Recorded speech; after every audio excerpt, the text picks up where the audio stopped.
Panoorin natin to si Yusik Claire na kupal.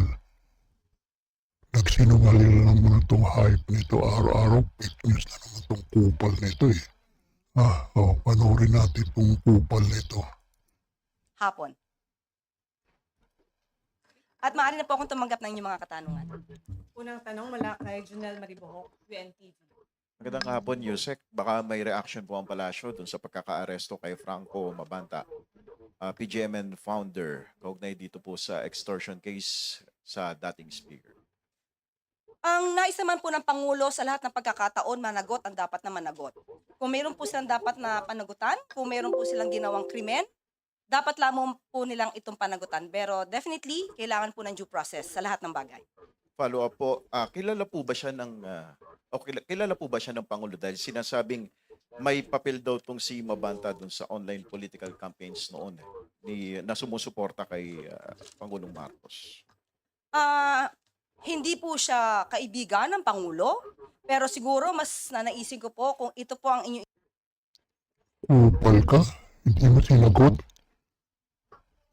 Kupal ka? Dating social director at PR strategist yan ni Bangag. Kupal ka. Hayop ka talaga. Ayaw mo sagutin. Duterte ka na naman. Ina mo talaga. itatanong dahil ito po ay mismong pinost ni Franco Mabanta. Baka ito po ang itanong nyo kung ano po ang relasyon niya sa mga Duterte. Ina mo. Duterte ka na naman. Ina mo talaga. Kupal ka talaga. Tigas ng mukha mo.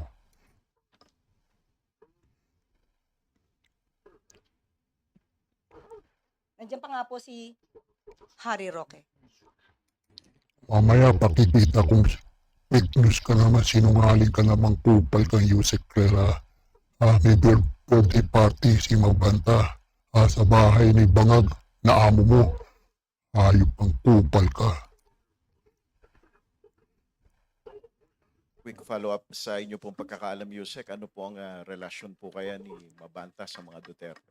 Ay, kayo po ang magtanong sa kanya. Lalong-lalo na po, marami naman po yata siyang na-feature sa kanya mga articles na halos ay kumakalaban sa administrasyon. Sunod na tanong mula kay Jerry Smith, ABS-CBN. Hello po, ma'am. Si Sara po ay nagpa-interview sa The Hague, sa Netherlands. Pakita ko naman sa iyo fake news na Yusek Clara na kupal. Hindi mo sinagot, magkakilala sila ni Bangag. Kasi abante dito sa birthday party. Sa bahay ni Bangag. Amo mo, Yusek Clara. Kupal ka, hayop pa. Dinay mo, hindi sila magkakilala, hayop ang kupal ka. Panoorin mo. Ina mo talaga, Yusek Clara.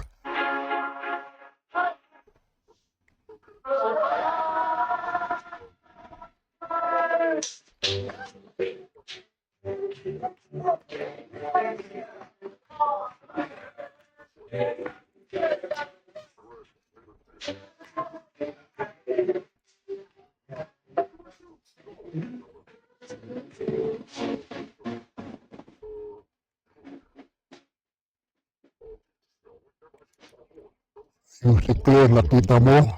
Nayakap si Risa Satanas. Yung malaking mata si Kokak, hayop kang kupal ka. Pati kay Bangag. Yung mata, tumatawa-tawa, hayop kang kupal, Yusek Clara ka. Ina mo talaga, puro ka Duterte. Kala mo di lalabas tong video na ito na hindi sila makakilala. Ina mo talaga, Yusek Clara. Hayop ka, ina mo ka talaga.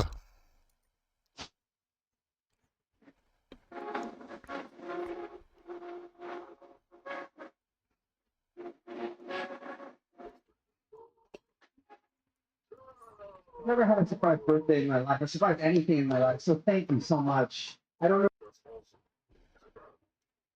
Sa bahay ni Bangag daw yan, hayop ka. Whose idea this was, but you guys got me. Thank Nakita mo, hayop ka, magkayakap sila Bangag. Pati si Kokak, yung Lisa Satanas daw. Ayop kang kupal ka talaga, Yusik Claire ka talaga. Mulunong naman ang dugo ko eh. Puro ka Duterte ka, ina mo talaga. Ayop ka talaga. Ina mo talaga. Oh, dito tayo paalala ko ulit, araw-araw paalala ko kay Bangang. Yung pinuntahan niya sa Bulacan na Ghost Project hanggang ngayon, wala pang nakakasuhan at nakukulong. Pinagmamalaki. Ibong Revilla, hayop ang bangag ka, sabi ng ate mo. Nagdudroga. 130,911 and 60 centavos. Ang as of last month, June, ang report dito, 100% complete at saka fully paid. Wala kaming 100% complete at fully paid. Kupal kang hayop, may nakasuhan ba? Makulong. Tawa-tawa ka pag ina mo kahit talaga. isang hollow block, isang ng simento, walang equipment dito. Lahat itong project na ito, ghost project. Ina mo talaga, bangag ka talaga. Tatawa-tawa ka pa. Kaya kumukulong dugo kong hayop nito eh.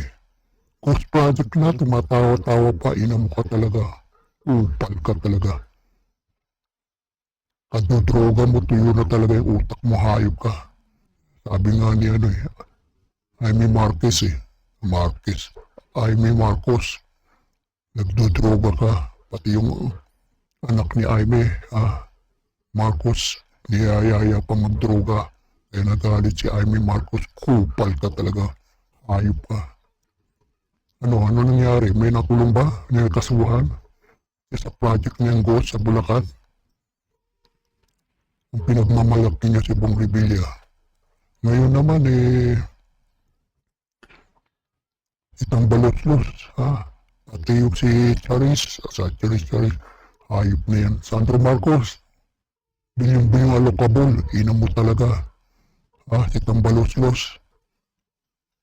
Sabi ni Cabral, bilyong alokabol. Tapos ngayon naman, kakasuhan na raw. Tagal-tagal, no? Ngayon palang kakasuhan daw si Tambalos-los. Drama lang yan. Si Romualdez, kakasuhan. Tapos 20 days daw. Nakapress lang yung bank account. 20 days. Hayop kayo. Bangag drama talaga. Tapos si Cheese daw, kakasuhan din. Malamang si Cheese. Escudero makakasuhan. Tapos sasabihin na walang ebidensya si Tambalos-los Romualdez. Hayop kayo. Kupal ka talaga. Gobyerno talagang bangag. Tingnan natin kung makulong mo yung si ipinsa mong Tambalos-los. Hayop ka. Kupal ka talaga. Ina mo. Nag-gobyerno. Kumukulo lang ako. Wala pang hanggang ngayon nakakasuhan. Ina mo talaga. Hayop talaga kayong gobyerno. Puro pagnanakaw. Hayop talaga kayo. Upal talaga kayo.